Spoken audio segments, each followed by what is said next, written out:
A multiculturalist point of departure from liberal or other universalisms is the argument that the liberal state is not culturally neutral. And of course, Professor Jacobson has explained that very well this morning.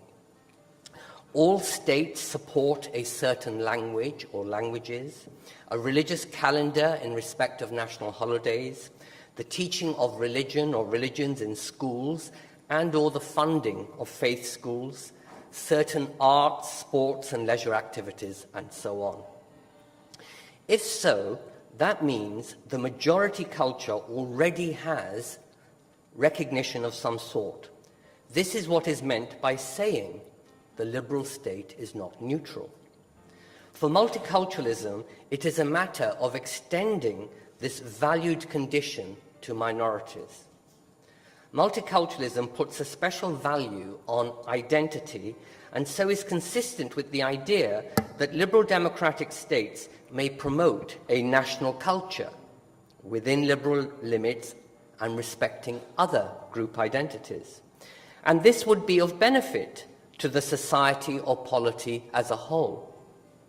Appeals to majority cultural heritage cannot be described as illegitimate per se.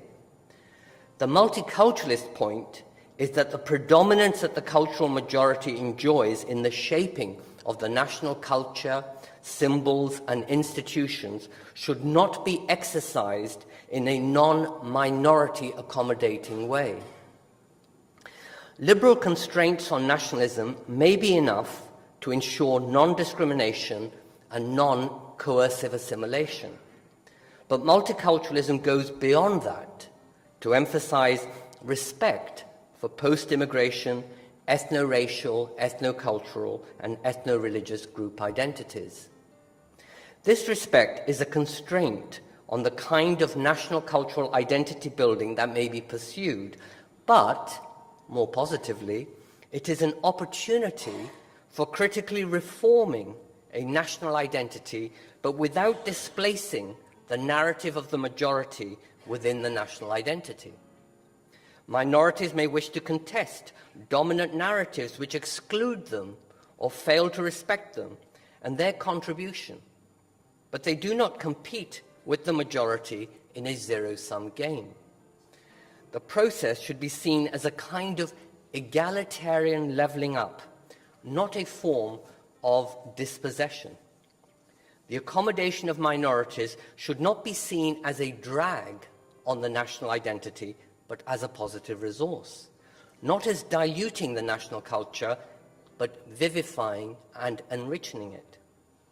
Whilst liberal nationalism is often offered in relation to facilitating the solidarity that enables social democratic redistribution of resources, the distinctive goal of what I'm calling multicultural nationalism is to allow people to hold, adapt, hyphenate, fuse, and create identities important to them in the context of their being national co-citizens and at the same time members of diverse socio-cultural, ethno-racial, and ethno-religious groups.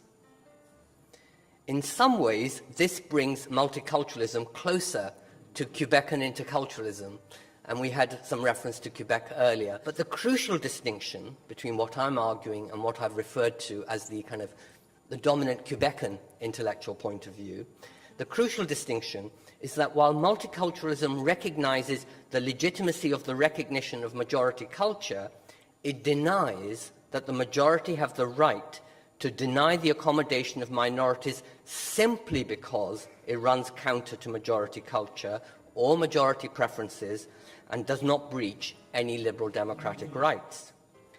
The majority and the minorities should stand in a dialogical relationship, in a two-way or multi-way adaptation in which both the majority and the minorities may seek to have aspects of their core, albeit evolving, cultural identities preserved. Neither has a unilateral right to impose this exclusively upon the other in a way that the other identity is not allowed to coexist. Rethinking the national story was the most important, yet the most misunderstood, message of the report of the Commission on Multi-Ethnic Britain. Some of you may have come across that. It's also known as the Parek Report, published in Britain in 2000. It argued that the post-immigration challenge was not simply eliminating racial discrimination or alleviating racial disadvantage, important as these were to an equality strategy. Rather, the deeper challenge was to find inspiring visions of Britain, which showed us where we were coming from and where we were going, how history had brought us together, and what we could make of our shared future. The Commission didn't want to paint neither the past nor the present in rosy pastel colours, recognising conflict and contestation of narratives as ever present, but nevertheless insisting that through dialogue and egalitarian commitment, a vibrant new Britishness at ease with itself beckoned. I ought to perhaps declare an interest. I was a part of that commission. We had to rethink, so this is what we argued, we had to rethink what it means to be British, to remake our sense of country so it was inclusive of all fellow citizens.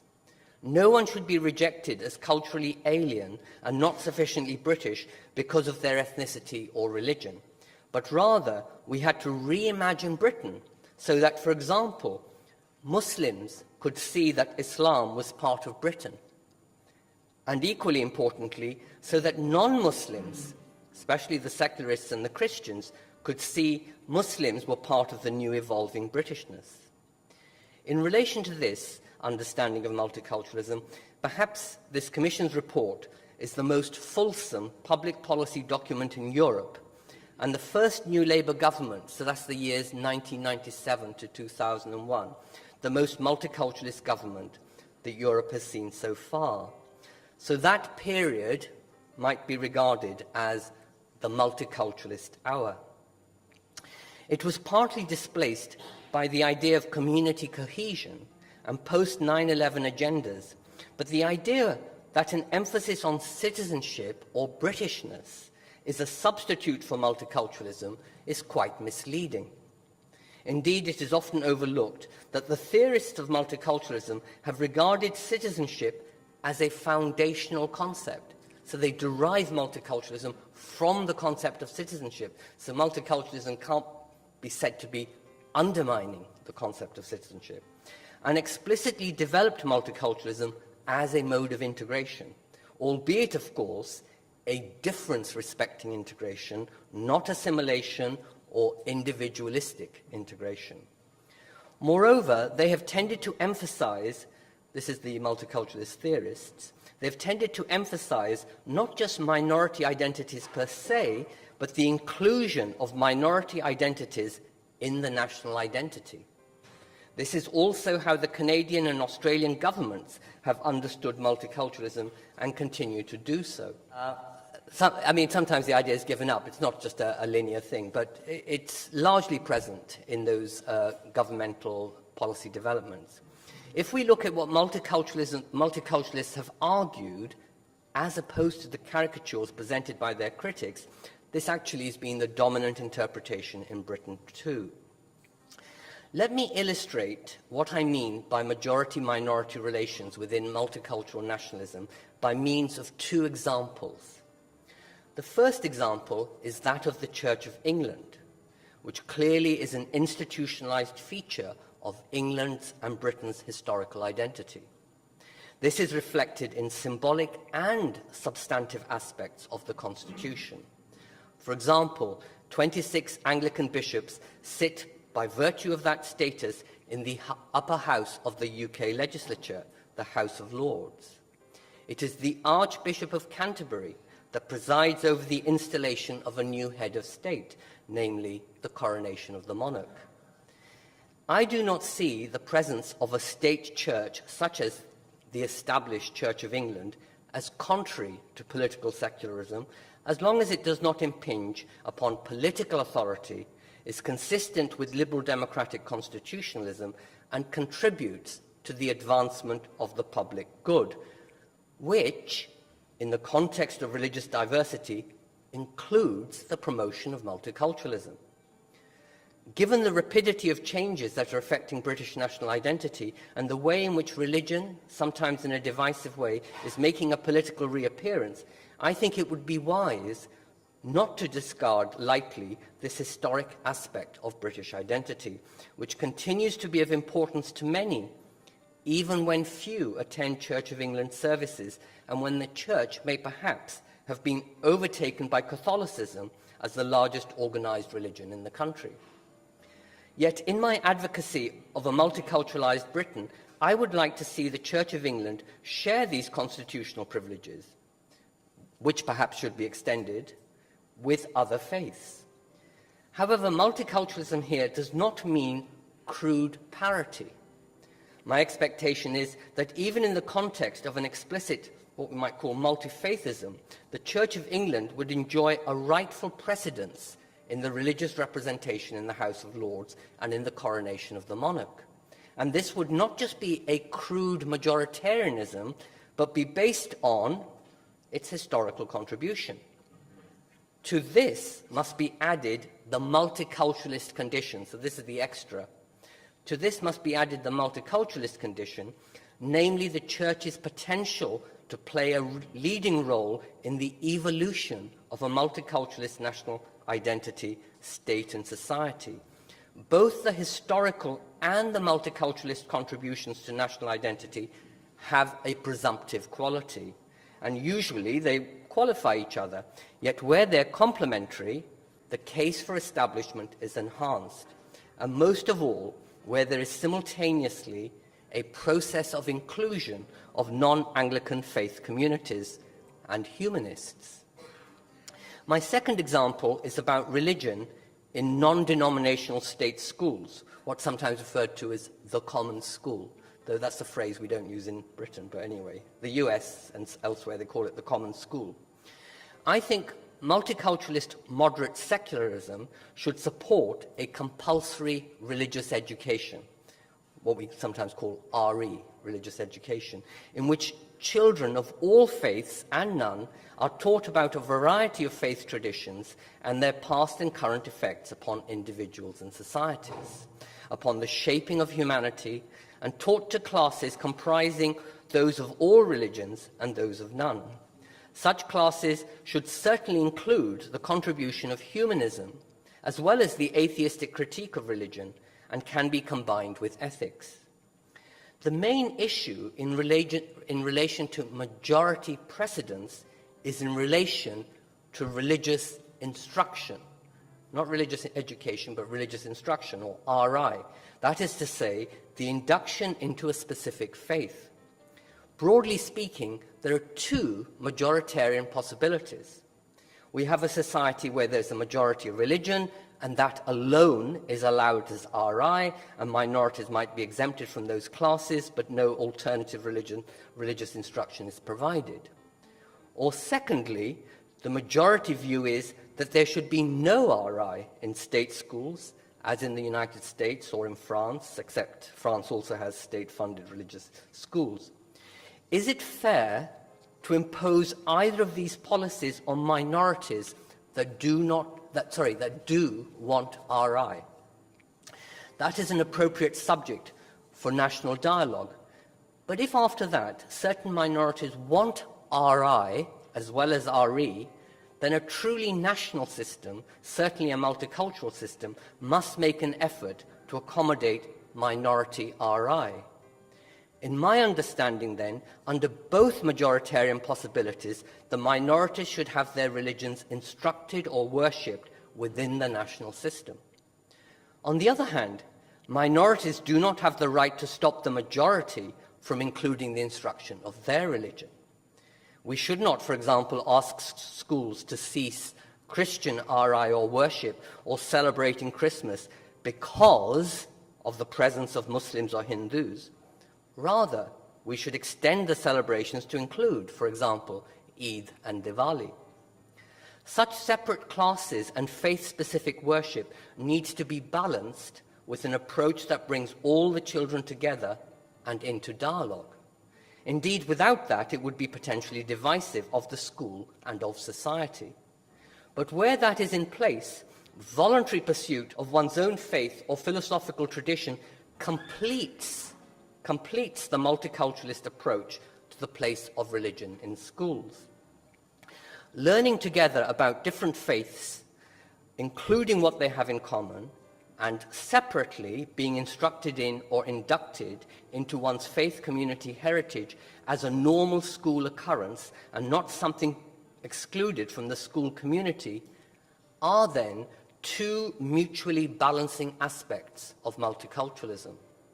Whilst the first recommendation then emphasizes the need for a common level of understanding arrived at together, the second recognizes the importance of allowing and supporting a diversity achieved through dialogue and practiced on a voluntary basis. These two examples also illustrate an important point about the national culture.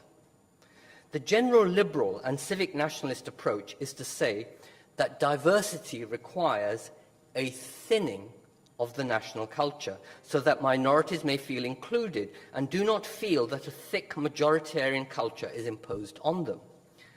This is also the approach of liberal multicultural nationalists.